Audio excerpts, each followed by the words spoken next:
Hi everybody. Free பிஸ்னஸில் அனைத்து ரெக்கார்டையும் தும்சம் பண்ணி புதிய ரெக்கார்டை கிரியேட் பண்ணும் கூலி. வாங்க வீடியோக்குள்ள போகலாம். வீடியோக்குள்ள போகிறது முடியாது, நம்ம சேனலை சப்ஸ்கிரைப் பண்ணலாம். உடனடியாக சப்ஸ்கிரைப் பண்ணீங்க, நன்றி.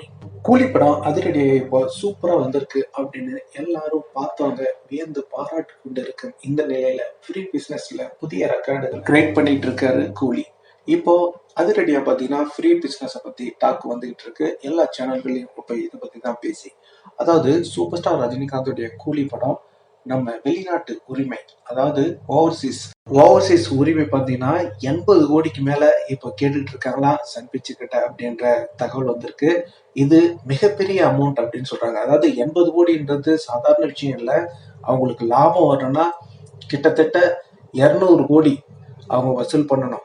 அவ்வளோ வந்தாதான் அவங்களுக்கு லாபம், இல்லைன்னா இது சாதாரண விஷயமே கிடையாது. இருந்தாலும் இவ்வளோ பெரிய தொகை கூட வாங்குறாங்க அப்படின்னாக்கா சூப்பர் ஸ்டார் ரஜினிகாந்த் அவர்கள் பிளஸ் லோகேஷ் கனகராஜ் பிளஸ் அனிருத், அது மட்டும் இல்லைங்க, அமீர் கான், சத்யராஜ், நாகார்ஜுனா, உபேந்திரா போன்ற பிரபல நடிகர்கள் இதுல இறங்கியிருக்காங்க.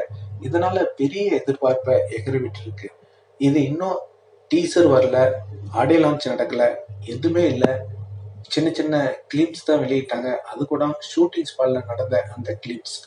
தலைவர் வராரு போறாரு, கையசிக்கிறாரு, ஒரு நடுவில் ஒரு சின்ன ஒரு போட்டோஸ், தலைவர் நடிக்கும் அந்த ஒரு அற்புத காட்சிகளை நீங்க பார்த்துருப்பீங்க. இதுக்கே இப்படி ஒரு மிரட்டலான அமௌண்ட் கொடுக்கறதுக்கு எல்லாரும் ரெடியா இருக்கிறாங்க. போட்டா போட்டி நடந்துட்டு இருக்கு. ஆல்ரெடி நம்ம தெலுங்குல பெரிய போட்டா போட்டி நடந்தது உங்களுக்கு தெரியும். இப்போ நடுவில் நம்ம நாகார்ஜுனா அவரு இந்த படத்தை ரிலீஸ் பண்ணறதுக்கு இன்ட்ரெஸ்டா இருக்காராம். ஏன்னா இந்த படத்தை பார்த்து அவருக்கு ரொம்ப பிடிச்சி போச்சான். சன் பிக்சர் கிட்ட நேரடியாவே கேட்டிருக்காராம், இந்த படத்தை நான் எடுத்துக்கிறேங்க, எவ்வளோ தொகைக்கு கொடுத்தாலும் நான் அதை ரிலீஸ் பண்றேன் அப்படின்னு. கண்டிப்பா அப்படி ஒரு காரியம் நடந்துச்சுன்னா தெலுங்குல அதிக திரையரங்குகளை வெளியாகும். ஏன்னா அவரு ஆல்ரெடி அன்னபூர்ணா அப்படின்ற ஒரு டிஸ்ட்ரிபியூட் அவர் வச்சிருக்காரு. அவருடைய அந்த டிஸ்ட்ரிபியூட் மூலியமா இந்த படத்தை இப்ப இறக்க போறாங்க. எது எப்படியோ மரணமாஸ் காட்ட போறாரு. கண்டிப்பா பெரிய அமௌண்ட் வசூல் பண்ணுவாரு.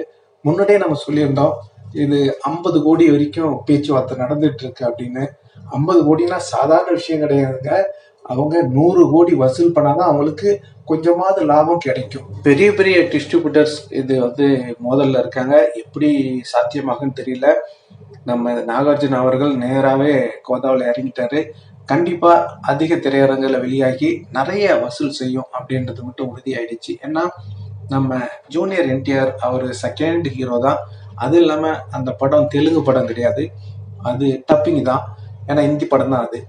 அதனால தலைவருடைய படங்கள் அங்க நல்லா தெலுங்குல நல்ல மார்க்கெட் இருக்கு.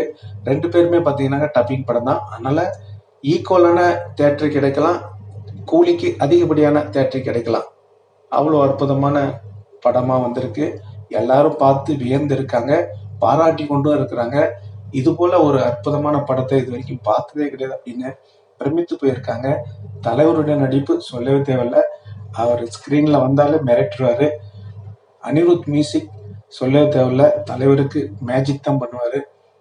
லோகேஷ் கனகராஜ் ஆல்ரெடி லியோவில் தொடர்ந்து போயிருக்காரு. இந்த படத்துல அவர் கம்பேக் கொடுத்தே ஆகணும். அதனால பார்த்து பார்த்து ரசித்து ரசித்து ஒரு காட்சிகளையும் பிரம்மாண்டமா வந்துக்குதா அப்படின்னு பார்த்துட்டு தான் அதுக்கப்புறம் அடுத்த காட்சிக்கு போறாரா. அவ்வளோ அற்புதமா செதுக்கி கொண்டு இருக்கிறார் அப்படின்ற தகவல் வந்திருக்கு.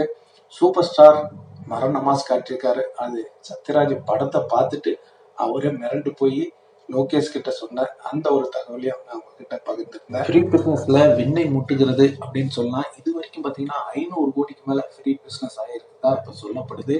இதெல்லாம் சாத்தியமே கிடையாதுங்க.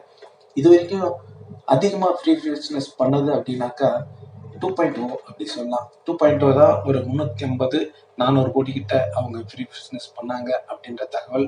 2.0 எல்லாத்தையும் முறியடிச்சுட்டு இப்போ கூலி தான் நம்பர் 1ல இருக்கு ஃப்ரீ பிசினஸ்ல. தலைவருடைய ரெக்கார்டை தலைவர் தான் முறியடிப்பாரு.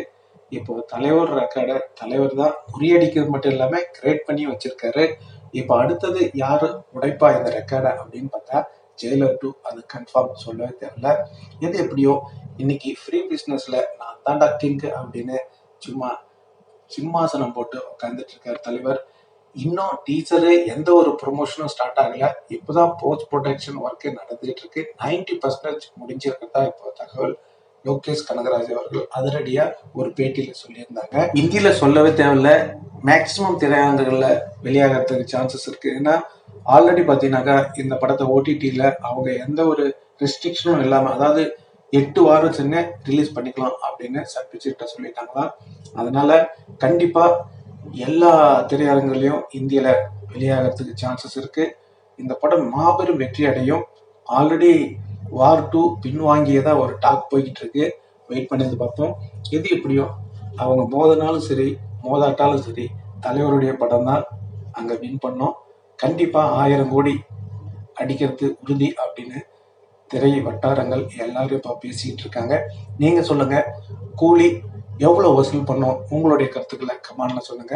இந்த தகவல் உங்களுக்கு பிடிச்சிருந்தா லைக் பண்ணுங்க, ஷேர் பண்ணுங்க, கமெண்ட் பண்ணுங்க, முக்கியமா சப்ஸ்கிரைப் பண்ணுங்க. நன்றி, வணக்கம், ஜெய் ஹிந்த்.